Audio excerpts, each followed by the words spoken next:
BPSC पे हम लोग कह के थक गए हैं कि भैया इसकी सीबीआई जांच होनी चाहिए। क्यों नहीं होती सीबीआई जांच? भाई अगर प्रतिक्रिया दे देंगे या उसके ऊपर कोई कार्रवाई करेंगे तो फिर भ्रष्टाचार कैसे करेंगे? यही बीपीएससी के छात्र जब उतरेंगे तो इनके ऊपर लाठियां चलाई जाएंगी। वो अपनी कुर्सी बार बार क्यों बदलते हैं? ताकि उनके जो भ्रष्ट अधिकारी हैं इनके ऊपर गलती से कभी कोई आंच ना आ जाए। और जिन अधिकारी का बीपीएससी में 7 साल, ये नियमों का उल्लंघन है कि नहीं है? नमस्कार, आप लाइव बिहार देख रहे हैं। मैं हूं राजमोहन तिवारी।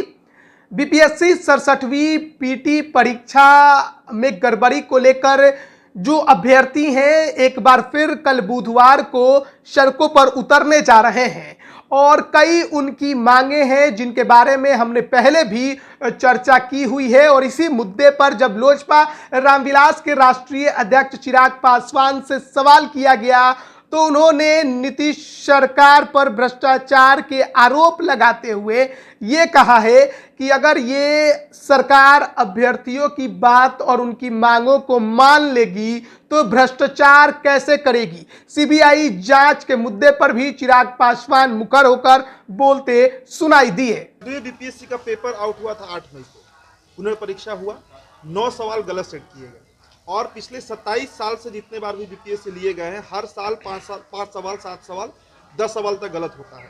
अब इस पर लगातार जो छात्र हैं वो हमको कॉल करते हैं, बोलते हैं कि ये प्रायोजित तरीके से किया जाता है। इसके अलावा अमरेंद्र कुमार जो हैं वो 7 साल से बैठे हुए हैं बीपीएससी में, जबकि 3 साल में ट्रांसफर पोस्टिंग हो जाना चाहिए।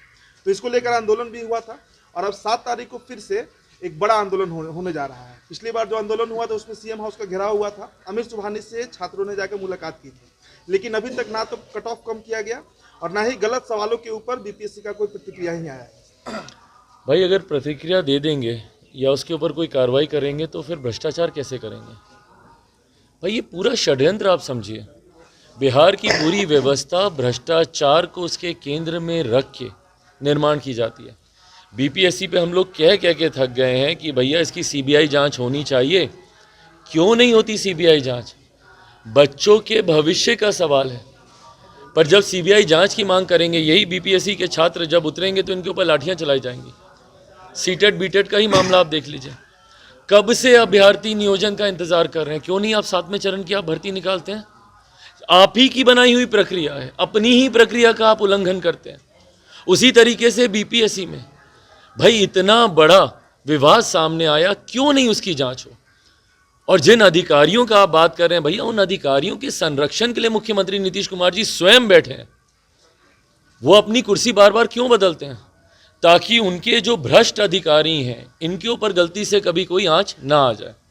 उसके लिए उन्हें अपनी नीतियों से समझौता करना पड़े, करेंगे। अपने सिद्धांतों से समझौता करना पड़ेगा, करेंगे। जिसको जंगलराज बोलते थे उसके साथ मिलकर उनको सरकार भी चलानी पड़े वो चलाएंगे। पर इन अधिकारियों का संरक्षण होना चाहिए, क्योंकि ये अधिकारी स्रोत हैं, सोर्स हैं इनके पास आय का।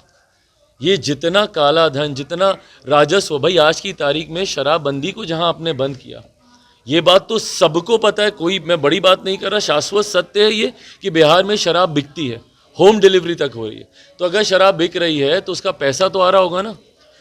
वो राजस्व जो पहले औपचारिक तौर पर सरकारी खाते में जाता था, आज की तारीख में किसकी जेब में जा रहा है? इसीलिए किसी प्रशासनिक अधिकारी पे कार्रवाई नहीं होती। हिम्मत नहीं है मुख्यमंत्री नीतीश कुमार जी की कि किसी जिले में प्रशासनिक अधिकारी के ऊपर कोई उंगली उठा दें, क्योंकि उनसे लेन देन चलता है इन लोगों का। और जिन अधिकारी का बीपीएससी में 7 साल, ये नियमों का उल्लंघन है कि नहीं है? और इतने उल्लंघन के बाद भी मुख्यमंत्री पूरे अहंकार के साथ अपने पद पर बैठे हैं, क्योंकि सत्ता के नशे में ये चूर हैं। सत्ता का नशा बड़ों बड़ों का नहीं टिका, अहंकार बड़ों बड़ों का नहीं रहा। बड़े बड़े शासक की गद्दियां हिली हैं, उनका सिंहासन डोला है जब जनता सड़क पर आई है। और उसकी शुरुआत कल अरवल से हो चुकी है। बीपीएससी 67वीं पीटी परीक्षा बीपीएससी के इतिहास की सबसे विवादित परीक्षा बन चुकी है। पहली बार जब मई में ये आयोजित कराई गई तो पेपर लीक हो गया। बिहार के सबसे प्रतिष्ठित आयोग का पेपर लीक हो गया, काला धब्बा लग गया। उसके बाद परसेंटाइल का मुद्दा आया, जिसको अभ्यर्थी तनिक भी पसंद नहीं किए, सड़क पर उतरे तो सरकार के हस्तक्षेप के बाद उसे भी वापस लेना पड़ा। लेकिन जब दोबारा पीटी की परीक्षा सितंबर महीने में संपन्न हुई, रिजल्ट जो है वो 17 नवंबर को जारी किया गया और उस रिजल्ट ने सारे रिकॉर्ड तोड़ दिए। कट ऑफ 113 चला गया। अभ्यर्थी ये आरोप लगा रहे हैं कि कई गड़बड़ियां रिजल्ट में हुई है। कई लोगों के बारे में यह भी चर्चा है कि जो परीक्षा में नहीं बैठे थे उनका भी रिजल्ट हो गया है। सबसे बड़ा आरोप यह है कि बीपीएससी ने कई गलत प्रश्न दिए और कई प्रश्नों के गलत उत्तर दिए और इसको एक बार फिर से दोबारा जांच करने की बात सामने आ रही है, या फिर उतने कट ऑफ हर कैटेगरी में कम करके रिजल्ट देने की बात ये अभ्यर्थी कर रहे हैं। सीबीआई जांच की मांग कर रहे हैं और भ्रष्टाचार मुक्त ये आयोग बनाने के लिए जो अमरिंदर कुमार परीक्षा नियंत्रक हैं उनको हटाने की मांग कर रहे हैं, जो कि लंबे अरसे से इस आयोग के अंदर बैठे हुए हैं और कहा यह जाता है कि उन्हीं की तानाशाही इस आयोग में चलती है। कल अभ्यर्थी उतरेंगे फिर से एक बार मांगों को लेकर। पिछले बार सरकार ने आश्वासन दिया लेकिन उस आश्वासन पर कोई भी काम नहीं हुआ।